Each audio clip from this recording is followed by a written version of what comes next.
Again with? I'm Jacob Lucas. I've been carving for 10 years now, and my grandmother got me started. I've been an artist my whole life with glass blowing clay, sculpting, graphic design, and when I was 13, my grandma used to buy the bears at the local fair, and she really loved them, and I thought they were pretty cool, so I decided to buy a chainsaw and try to give it a shot. That was when I was 13. A couple weeks later, my saw got stolen out of my garage, and being 13 and the saw being so expensive, I pretty much just gave it up. So then about, what was it? About 11 years went by, and I had forgotten all about it. My grandmother saw a thing about chainsaw carvings in the paper, and she offered to buy me a saw, and I got going on it.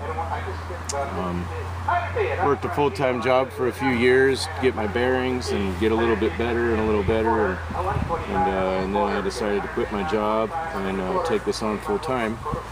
And now this is what I do. So I travel on the West Coast, and I do fairs and competitions, and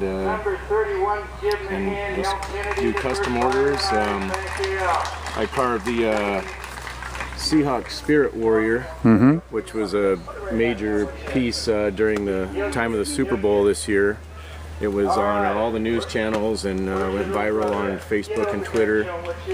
And then just recently I did a episode on Animal Planet's Treehouse Master. Oh yeah, yeah.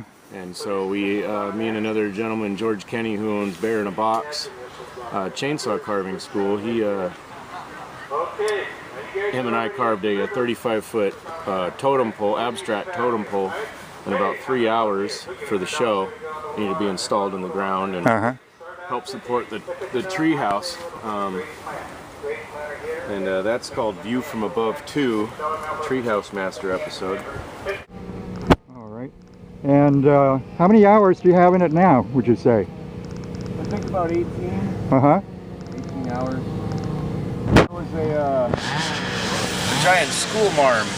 Okay. And, the school marm is basically like a big limb, like the top of a tree breaks off, and then you know how other branches start to grow.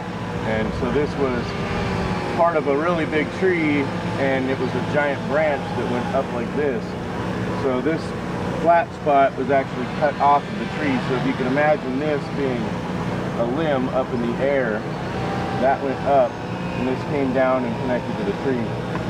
And it was just kind of a funky piece. It was, you know, it was only about that wide, and it pretty much went exactly like this, and it went down like that, and down like that, and down like that. So it was a really unique piece of wood, and I've seen it laying on the ground, and I thought, man, that looks neat. I think I know what I can do with it.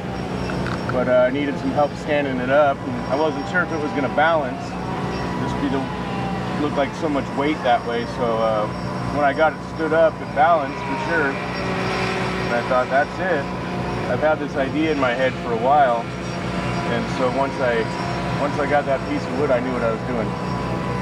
So actually, it kind of came a little bit easy because it was right already in my. I didn't have to really fight it or anything.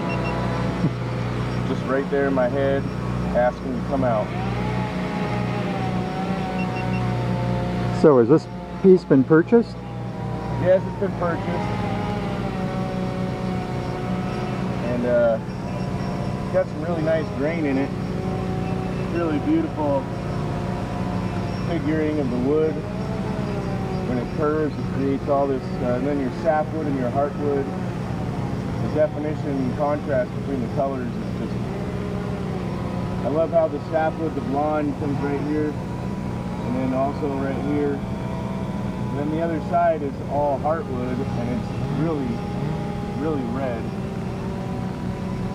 One of the things I like about it. Beautiful piece of wood. And a part of it, it's hollow too, right? I just hollowed it out a little bit just for just to make it a little more stylized, a little more, you know, I didn't want you to see, there's rot going through the wood a Right. little bit, so I didn't want you to see the rot. And it also just kind of gives it a little more air, makes it a little cleaner. And people think, I mean, it looks like there's a lot of weight, you know, like it wants to tip over, but there's really not. In fact, Wow. hang off of it. Amazing. So it's really well balanced. And I didn't want to take too much wood off of the back over there because I wanted to keep the weight stabilized. So you kind of have to think about those things when you're carving. But it's really heavy wood. It's really dense, and it's really heavy. Mm-hmm. My mother's love. Yeah. I'm short for words today. Okay. Gonna be busting butt doing a bunch of quick carving today. So. Okay.